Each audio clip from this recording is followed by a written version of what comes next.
You won't believe what OGA OBINNA just said about the Russian man scandal in an emotional video just hours ago. Kenya's most outspoken media personality has finally addressed the viral videos that have turned through East Africa like wildfire, and what OGA OBINNA just revealed is going to leave you absolutely speechless. Breaking news that has sent shockwaves across the entire African continent. OGA OBINNA, the fearless Kenyan entertainer, known for never holding back, just posted an explosive reaction video to Instagram, and the internet is going absolutely crazy with over 1,800 likes in just 32 minutes and counting. This might be the most emotional we have ever seen him, but that is not all. Wait until you hear what OGA OBINNA had to say. What's up everybody, you got it top. Have you guys seen the Russian? Have you seen the videos of the Russian brother? Have you seen what the Russian brother has been doing? First of all, I would say that is very wrong. Recording people without their consent is very wrong. He needs to be prosecuted. But this being Kenya, nothing gets done to people from outside. Angefanyiwa mambo wa kuweka mafunzo. Lakini yote 9-10. Have you seen your ladies? Have you seen your girlfriends and your wives? And you're still asking me, Obinna, you need to get married. Niwe nani? Nijikute. Ha! Huh? Married women. So yani, hey. The pick is very easy. Like I'm saying, mzungu, high is enough. Let's boom boom, chidi chidi bang bang. Hey. Hey, I've not watched most of the videos. Mimi napanda kwa Malcolm, wachaji na manyonyo is. And I'm like, I'm not gonna find it elsewhere because I don't want to see the most graphic ones. So nimeona machaji ma video mbili machaji na manyonyo amepost nini nikasema we. Na machaji na manyonyo aka explain story nikasema that's enough. We out. And do you know that is just a recorded beat, eh? That happens to your women every single day. And then now you know the most sad, but the sad bit about it is women will never know the person with good intentions. You see, like when these ladies were saying yes, they thought the guy had good intentions. And that's what happens. Even with us dudes, like they'll meet a shorty, I might have good intentions, I tell her, she says no, or I might not have good intentions, I tell her, she says yes, I hit and run, nini. So hapo ndo wako na tu shida, man. So these ladies didn't even know them. It's just like, oh, light-skinned brother, I'm about to get me a visa. This gonna be better. Little did they know, man. Now imagine them seeing the videos of themselves online. Imagine the embarrassment. Now my colleagues that you work with, probably your boyfriend, your husband, your pastor, your children, your relatives. Hey, so bad, man. And then play hard to get, tuna complain. Wakikuwa easy to go, unawa post. In whose hands are we safe? Hey, kimi nimeona video. Hey, wacha nikae, soko ni mbaya. Soko ni mbaya. Like I always say, when you expect disappointment, you'll never be disappointed because you expected it after all. Sasa mimi niwache tu nikae hapa kwanza. Hey, soko ni mbaya. Now, for those who haven't been following this absolute madness, let me bring you up to speed on the scandal that has literally broken the internet. A Russian national going by the name Trahov, also known as Vyacheslav, online has been exposed for one of the most shocking violations of privacy and trust ever witnessed in Africa. This is not just another internet drama. This is a full-blown international incident that has governments scrambling, celebrities speaking out, and millions of Africans demanding for justice. And here is what makes this story absolutely devastating.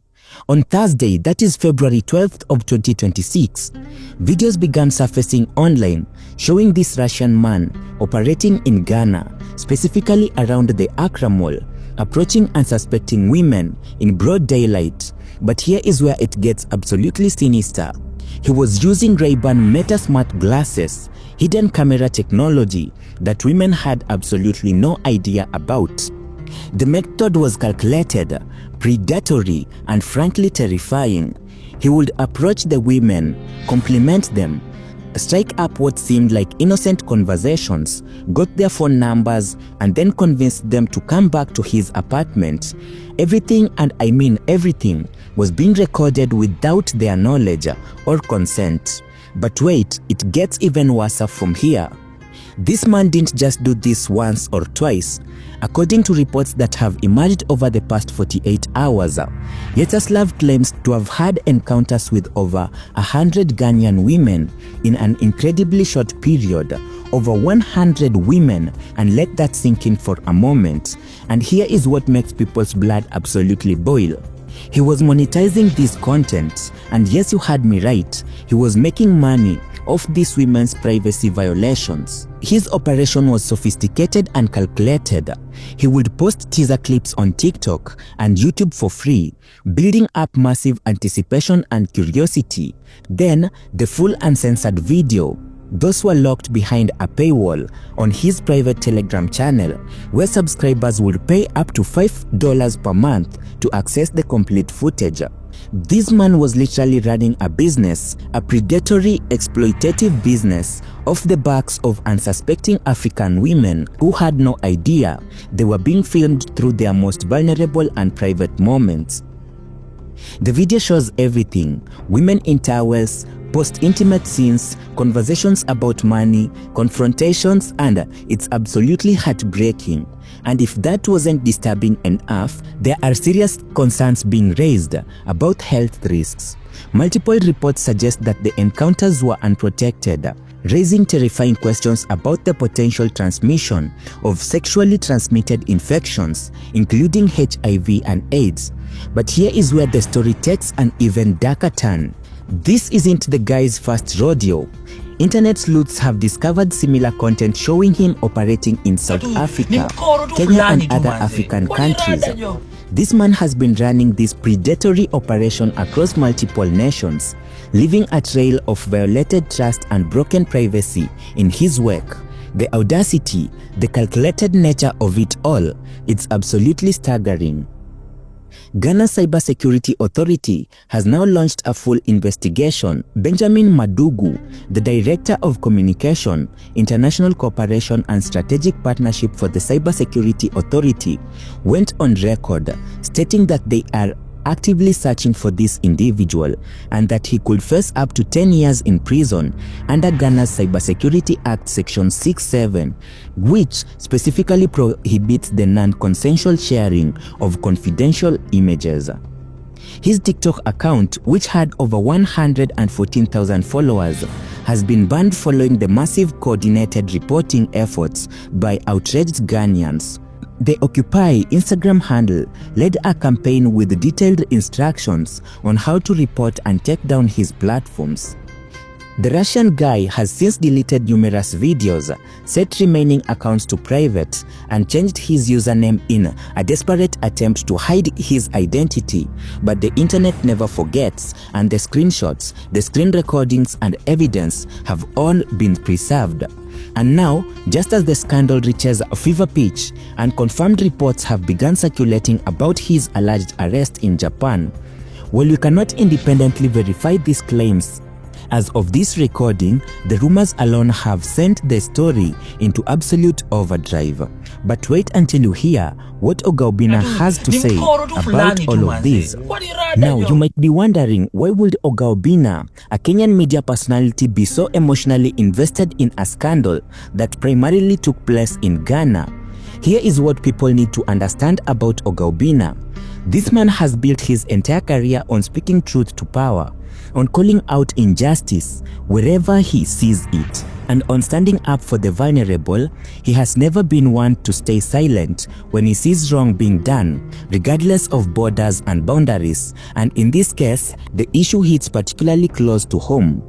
East Africa, West Africa, we are all connected. An attack on African women in Ghana is an attack on African women everywhere, including in Kenya. And this isn't just a Ghanaian issue. This is a Pan-African issue, and OGA OBINNA clearly understands that. Plus, as reports emerged suggesting Yetaslav had also operated in Kenya, and this wasn't just about solidarity anymore. This was about his own country, his own people potentially being victimized by the same predator. The Instagram video that OGA OBINNA just posted about a few minutes ago shows him in what appears to be a private moment, possibly in a car or a private space, wearing aviator sunglasses, dressed in a blue outfit, and the caption, 3 simple words that speak volumes: betrayal in the city. But that is not all. Now, this scandal exposes something far much bigger than one predatory individual. It exposes the dark underbelly of sex tourism in Africa, the exploitation of economic disparities, the weaponizing of technology for harassment, and the urgent need for stronger digital consent laws across the continent. Think about it. This man was able to enter Ghana, operate freely for weeks, approach hundreds of women, commit what accounts to revenge porn on an industrial scale, monetize the content, and only faced consequences after public outrage reached critical mass. What does that say about our system? What does that say about how seriously we take the protection of women's privacy and dignity? And what does that say about the gaps in our immigration law enforcement and cybersecurity framework? The conversation has expanded beyond just this one man. People are now asking hard questions. How many others like him are operating in Africa? Right now, how many women have been victimized who don't even know they were being recorded? And how much of this content is circulating in dark corners of the internet? And perhaps, most disturbingly, the racial and economics dynamics at play. The fact that Yugoslav apparently bragged in private chats that $20 is enough to get girls in Africa, and the fact that he specifically targeted African countries, the fact that he marketed this content to his primarily Russian and European audience as if African women were exotic conquests to consume. Now, as I mentioned earlier, unconfirmed reports started circulating about his alleged arrest in Japan. While we are still waiting for official confirmation from Japanese authorities or credible news sources, the mere possibility has sent social media into absolute chaos. If true, this would represent a massive development. In the case, Japan has strict privacy laws and takes issues of non-consensual recording and distribution extremely serious. An arrest in Japan could lead to extradition proceedings, international charges, and potentially set a precedent for how cases like these are handled across borders. The timing is also very suspicious, coming just as Ghana's cybersecurity authority announced the investigation, and just as the backlash reached fever pitch. Did Yugoslav flee to Japan thinking he'd be safe? Was he tracked down by international law enforcement, or was this arrest related to similar activities in other countries? We simply don't know yet, but the speculation shows just how invested people are in seeing justice served. And this is where Obinna's timing becomes particularly significant. Posting his reaction video at this exact moment, as the story reaches what could be its climax, shows he has been following every development, every twist, and every turn. And this isn't just a reaction. This is a statement that East Africa stands with West Africa, a statement that men in the media have a responsibility to speak up, a statement that this kind of exploitation will not be tolerated, will not be normalized, and will not be forgotten. OGA OBINNA's emotional reaction video, posted just hours ago after the Japanese arrest rumors began circulating, represents more than just one celebrity's opinion. It represents a turning point in how we as Africans respond to exploitation, how we demand accountability, and how we stand in solidarity across borders. The story is still developing. New information is emerging by the hour, and you can be sure that OGA OBINNA and millions of others will be watching closely to see that justice is served. This is a story that will be talked about for years to come, a story that has already changed conversations about consent and privacy across the continent, and a story that proves once again that social media can be a force for accountability when people come together with a unified voice. Make sure that you're following this channel for all the latest updates. As this story continues to unfold, drop a comment below with your thoughts on OGA OBINNA's reaction and what you think should happen next, and hit that like button if you believe justice needs to be served. This is breaking news, this is real life, and this is far from over.